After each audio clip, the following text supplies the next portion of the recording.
Hi, welcome to another episode of America Changed. We're excited to be here today with Dr. Lisa Spoden.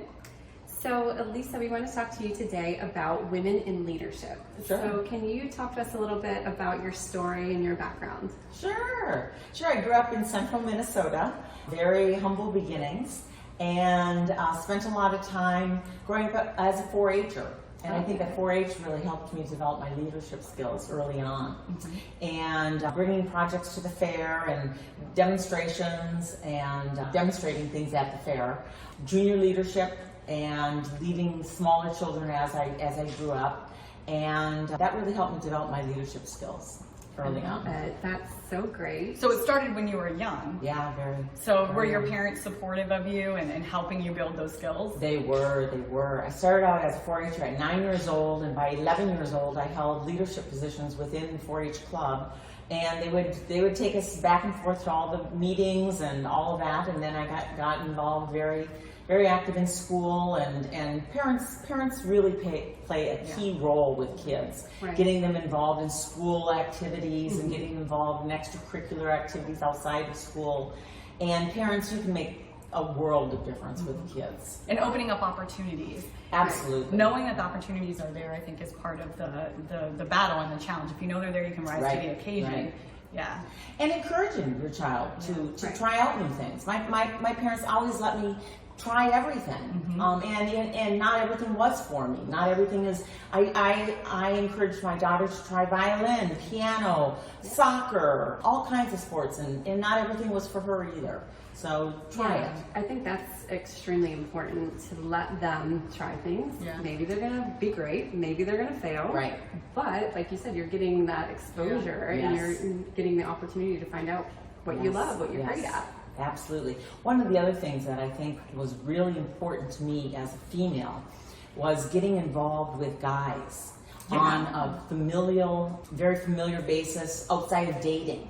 Yeah. Playing in co-ed sports, playing in co-ed team building activities through 4-H and that sort of thing, and getting familiar with working with guys. Right. Because then in the work world, that was just very common for me. It felt very natural working as in a team setting with men.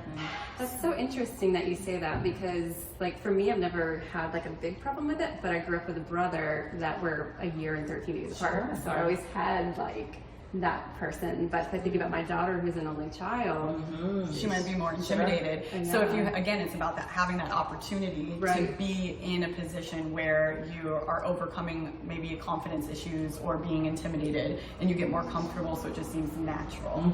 So that's a good point. Yeah, so you might want to seek out experiences for your daughter. You're get involved in co-ed sports, or maybe it's co-ed debate team or something like that, so that she gets exposure to guys on that more structured setting. Right.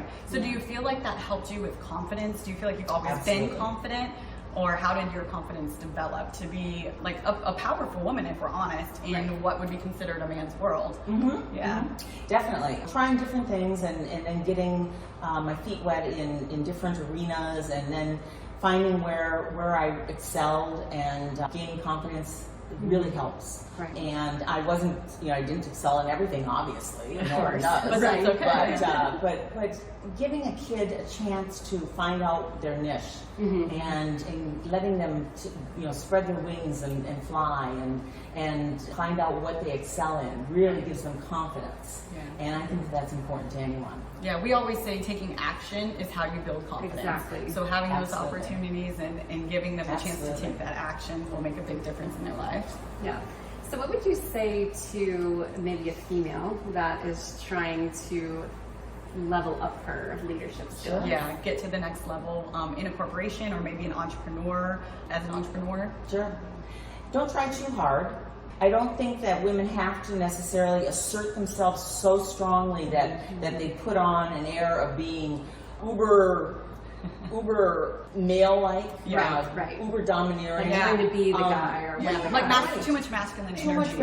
Exactly. Yeah, keep your femininity. That was the word I was looking for. Keeping your femininity. I always dressed very feminine at work.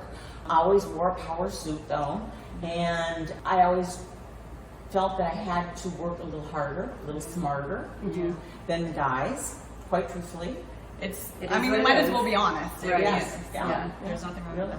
A little bit smarter, a little bit harder.